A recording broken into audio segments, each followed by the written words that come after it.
ఏమ్మా నువ్వు వీడియో కాల్‌లో సెక్సువల్‌గా మాట్లాడడం, న్యూడ్‌గా ఎంకరేజ్ చేయడం ఇవి దీని ద్వారా డబ్బు సంపాదిస్తున్నావా?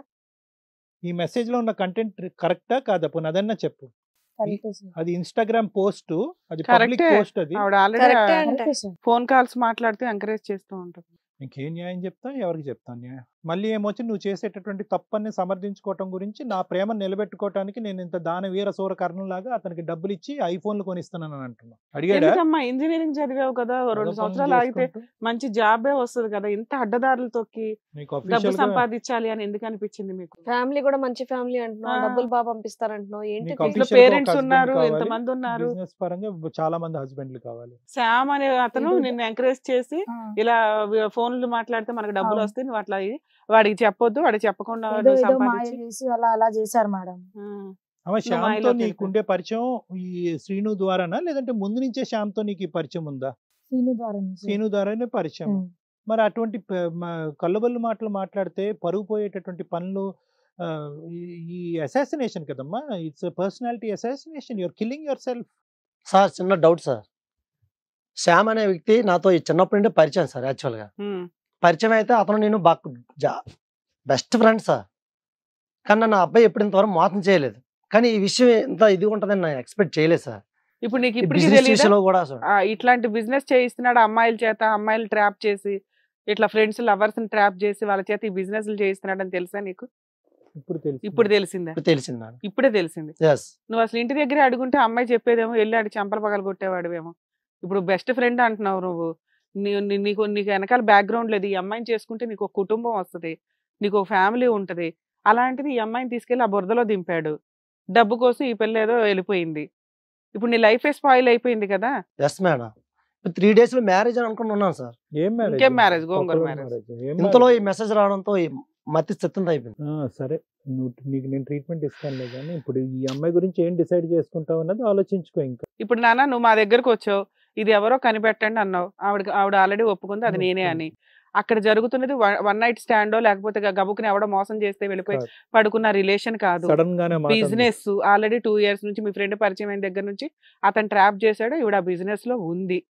అది ఫోన్ కాల్స్ ఎంకరేజ్ చేయడమా లేకపోతే న్యూడ్ కాల్సా ఏదన్నా కానీ ఆవిడ ఏదన్నా ఆ మూడిట్లో ఏ ఆప్షన్ కన్నా ఆవిడ రెడీగా ఉన్న 10 మందిలో ఈవిడ వన్ ఆఫ్ ద ఒక కానీ మేడం ఒకసారి నాకు ఏదో ఒకటి ఆన్సర్ కావాలి మేడం. చెప్పింది ఎందుకు కదా ఏంటి ఇప్పుడు answer. ప్రాబ్లం ఏంటి అసలు? ఆన్సర్ అంటే నాకు చెప్పాలి కదా కనీసం. ఏంది ఇలా జరుగుతుంది ఫోన్లో వస్తేనే కనీసం చెప్పాలి కదా. ఎవడైనా ఏమీ ఒప్పుకుంటాడా? చెప్పకుండా అట్లా చేశారు. అరే బాబు నేను వెళ్ళి ఇట్లా న్యూడ్ కాల్స్ మాట్లాడుతున్నాను, జనాలను ఎంకరేజ్ చేస్తున్నా, నువ్వు నన్ను పెళ్లి చేసుకొని ఎవరికన్నా చెప్పిద్దా అమ్మాయి? మామూలు ఒక మాట చెప్పి తప్పేమైపోయింది అరే మేడం? బా ఇది ఇదేనా తప్పేం సినిమాకి చేయలేదు కదా. వెళ్తుందా? సినిమాకి వెళ్తున్నానండి నీకు ఓకేనా అంటాకి? ఆ పిల్ల చేస్తున్నది తప్పు పని ఎట్లా మరి- చెప్తుంది? చెప్పదు. తప్పు చేసేసింది. ఇలాంటి అమ్మాయిని నువ్వు యాక్సెప్ట్ చేస్తావా లేదా? యాక్సెప్ట్ చేస్తామంటే అమ్మాయి మనసు నాకు ఇక్కడ ఉంది మేడం. కానీ ఇప్పటి వరకు నేను ఏంటి ఎంత ఇంత అనుకోలేదు. తెలిసి నాకు కూడా అంటే ఏంటి ఈ Super. అమ్మాయి తప్పు చేయటం కాదు, వాడి వల్ల తప్పు చేసిందనే భావన నీకు? అనే డౌట్ వేస్తుంది సార్. ఒక డౌట్ కాదు, నీ భావన ఏంటంటే కనుక నేను ప్రేమించి ఇంతకాలం నువ్వు ఇప్పుడు చూసినటువంటి అవన్నీ అమ్మాయి delete అలాంటి తప్పు చేసేస్తావా? చేయడానికి అవసరం లేదు, వాడు ఎంకరేజ్ చేసి ఇన్ఫ్లుయెన్స్ చేయటం వల్ల ఈ వృత్తిలో అమ్మాయి దిగిందనేది నీ ఆలోచన. కానీ చిన్న అది కరెక్టే సార్. కాకపోతే ఏంటంటే అమ్మాయి ఇలా చేస్తుంది అని కూడా నేను ఎక్స్పెక్ట్ చేయలేదు ఇతన్ని సార్. ప్రేమిస్తున్నావు అమ్మా గంగ? ఇతనంటే నీకు ప్రేమ ఉందా? ఉంది సార్. ప్రేమ లేదంటే నీ దగ్గర ఉన్న చాలా మంది క్యాండిడేట్స్ పరంగా ఇతను ఒకటి ఆ లెక్కలో? లేదు సార్, ఉంది ప్రేమ. ఏంటి వాళ్ళకి ఇతనికి మధ్యన డిఫరెన్స్ ఏంటి? వాళ్ళు ఇచ్చేది ఏంటి, ఇతను ఇవ్వంది ఏంటి, ఇతనిలో ఉన్న ఆ కొత్తదనం ఏంటి? ఇతను ఎందుకు కావాలి? 3 రోజుల్లో ఇతను పెళ్లి చేసుకుంటానని అంటున్నావు, ఎందుకు పెళ్లి చేసుకుంటున్నావు ఇతన్ని? నీ వ్యాపారంలో నువ్వు కంటిన్యూ అవ్వచ్చు కదా, ఇతను ఎందుకు కావాలి నీ జీవితంలో? అతను అంటే నాకు ఇష్టం సార్. ఎవరు ఇతను అతని అంటేనా? ఇష్టం. ఎందుకు ఇష్టం? అమాయకుడనా, పిచ్చోళ్ళగా నిన్ను నమ్ముతాడనా? నువ్వు ఏ వీడియో కాల్స్ చెప్పి చేసి ఎవరితో వెళ్ళినా కూడా పట్టించుకోకుండా ఉంటాడనా? అంతే కదా, ఆ ఇష్టమే కదా. నిలదీసి నిందించి ఒక 2 వీపు మీద గుద్దేటటువంటి మొగుడు కాదనే కదా ఇతన్ని చేసుకుంటాను అంటున్నావు. నీకేంటంటే ఇలాంటి అమాయకుడు కావాలి. సో ఏంటంటే ప్యారలల్గా పబ్లిక్ చూపెట్టడానికి ఒక హస్బెండ్, డబ్బుల గురించి ఒక వ్యాపారం, ఈ 2 నడవటానికి ఈ అమాయకుడు కావాలి. ఇక్కడ ప్రేమ దోమ ఏమీ లేదు madam. I don't think so. నువ్వు ఈ వృత్తికి అలవాటు పడ్డావు, ఈ ఆలోచనకు అలవాటు పడ్డావు, ఉన్నతమైనటువంటి కుటుంబం నుంచి వచ్చావు. నీకేం అవసరం అమ్మా? ఇంజనీరింగ్ చేసి అమెరికా పోవచ్చుగా, దీనికి 10 రెట్లు సంపాదిస్తావు. ఎందుకు డబ్బు అంటే అంత వ్యామోహం? నిజంగా వాడు అంత ఇదా? వాడు సంజయ్ అనేవాడు, శ్యామ్ అనేవాడు నిన్ను మాటల గారడిలో పడేసి ఇలాంటి వృత్తిలో దింపడానికి అంత గొప్పవాడా వాడు? నేనేమీ అనుకోవట్లేదే. ఇక్కడ నీకెంతో కొంత ఇంటెంట్ లేకపోతే నిన్ను ఎవ్వరు ఇన్ఫ్లుయెన్స్ చేయరమ్మా. నీ క్యారెక్టర్ కరెక్ట్ అయ్యి నీ ఆలోచన బలంగా ఉంటే కనుక, నీ పెంచేటటువంటి పద్ధతి కరెక్ట్ అయ్యి ఉంటే నీకు ఎప్పుడు కూడా నువ్వు ఇన్ఫ్లుయెన్స్ అవ్వు. అలాంటి శ్యామ్ లాంటి ఎదవలు బోల్డ్ మంది ఉంటారు, ఎందుకుంటారు? ఏం చేద్దాం అంటావమ్మా ఇప్పుడు? చెప్పు చెప్పు సీను. సార్. సరే మేడం, అయ్యో సార్ సార్ చెప్పండి. సీను చెప్పు. సార్ అమ్మాయి ఇష్టపడి నన్ను చేసుకుందంటే ఓకే సార్, నేను ఓకే చేసుకోవడానికి. ఇంకా కానీ నెక్స్ట్ టైం ఈ రిపీట్ రాకుండా ఉంటే చాలు సార్. ఇలా మెసేజ్లు కానీ వీడియోలు కానీ ఈ అనుమానం ఉంటే నా వల్ల కాదు సార్. ఎవరికి అవ్వదు. సరే ఓకే, మంచి కండిషన్ పెట్టాడు, ఏమంటావమ్మా? ఆల్రెడీ పెళ్లికి ముందు కడుపు చేసినావు కదా, ఎవరిని? నిన్న? నన్నే చేశాడు. ఇప్పుడు నువ్వు ప్రెగ్నెంటా? అవును అవును. వారిని. చేసిన గ్యారంటీ ఏంటి? కరెక్ట్. వాడు చేసాడా నేను చేశానా? కరెక్ట్ చెప్పు. నువ్వే చేసావు.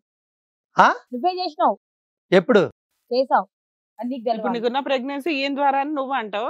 ఈ మధ్యలో 10 మంది దుకాణాలు అయితే నడిచిపోతాయి. ఎన్నో నెలమ్మా, ఎన్నో మంత్ మీది? 4th.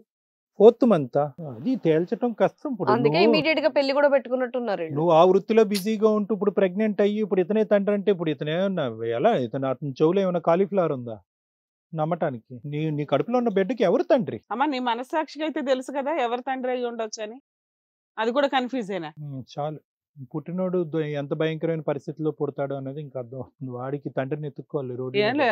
లేదు, లైసెన్స్ ఇచ్చేయడానికి అబ్బాయిని పెళ్లి చేసుకుందాం అనుకుంది. అంతే. ఈ లోపు వీడియో బయటకు వచ్చింది, లేకపోతే అందుకే అబ్బాయి ఈ తండ్రి హడావుడి అతనే అంతా, కదా. అందుకే ఈ హడావుడి అర్జెంట్ హడావుడి పెళ్లిళ్ళు అన్ని నడుస్తున్నాయి. జాబ్ చేయని అతన్ని ఎదురు డబ్బులు ఇచ్చి మెయింటైన్ చేసుకుంటూ ఐఫోన్లు కొని పెడుతూ అతనికి బట్టలు కొని పెడుతూ ఇన్ని చేస్తుందంటే లైసెన్స్ కోసం ఒకడు కావాలా? ఇంకా మారి ప్రెగ్నెన్సీ ఎందుకు ఉమ్, అసలు? మామూలుగా ఇట్లాంటి వాళ్ళు ప్రెగ్నెన్సీ ఎందుకు పతివ్రతలాగా మాట్లాడుతుందో పక్కన?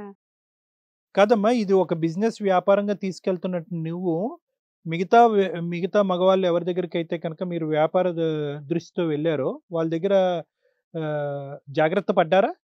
అంటే కాంట్రసెప్షన్ వాడారా? ఏమ్మా ఇప్పుడు ప్రెగ్నెన్సీ అంటున్నావు కదా, మరి ఆ ప్రెగ్నెన్సీ అతని వల్లే వచ్చిందా లేదా నువ్వు ఆల్రెడీ ఎవరో వేరే వ్యక్తితో అక్కడ వీడియోలో కూడా కనిపిస్తున్నావు, అతని వల్ల కూడా వచ్చి ఉండొచ్చు కదా? లేదు మేడం, అతని వల్ల రాలేదు. ఎందుకని? ఒకసారి జరిగింది కదా అది. అతని అంటే వల్ల మీరు ఏం ఏమైనా ప్రాబ్లం ప్రికాషన్స్ లేదు. వాడారా? Yes madam. మరి మీరు ఆ యాప్ల్లో చేసే పని ఏంటి? యాప్ ద్వారా నువ్వేదో మాట్లాడుతూ ఉంటావు కదా, ఏం చేస్తావు అది? సో ఈ ఫిజికల్ ఎన్కౌంటర్ అనేది అతనితో ఒక్కసారే జరిగింది, శ్యామ్ అనేటటువంటి వ్యక్తితో, ఒకసారి జరిగింది. ఇంకెవరితోని జరగలేదు. ఎవరితో జరగలేదు సార్. అతనితో జరిగినప్పుడు మాత్రం నువ్వు జాగ్రత్త పడ్డావు, జాగ్రత్త పడ్డాను ప్రెగ్నెన్సీ సార్. రాకుండా జాగ్రత్త పడ్డావు. పడ్డాను సో ఈ సార్. ప్రెగ్నెన్సీ ఇతని వల్లే వచ్చింది అనేది నీ ఉద్దేశం. అవును సార్. మరి నీకు ఇన్కమ్ అవును. అనేది ఏంటి? ఫోన్ లో నువ్వు చేసే పని ఏంటి? ఓన్లీ ఫోన్స్ మాట్లాడడం, సెక్సువల్ గా ఫోన్లు మాట్లాడడం, కాల్స్ మాట్లాడడం అంతే మేడం. అంతవరకు. ఇప్పుడు అతను ఏమంటున్నాడు అంటే ఇవన్నీ మానేసి చెత్త అంతా మానేసి ఇక నుంచి బాగుంటానండి అంటే అతన్ని అమ్మాయిని చేసుకుంటానండి అంటున్నాడు. మీరేమంటారు? టైం కావాలి మేడం నాకు. టైం కావాలా? దేనికి టైం కావాలా? బాబాయ్ ఒళ్ళు కొవ్వెక్కింది కాకుండా ఇంకా టైం కావాలా నీకు? ఆ అబ్బాయి అసలు నేను చేసుకుంటానంటే గొప్ప. ఉమ్.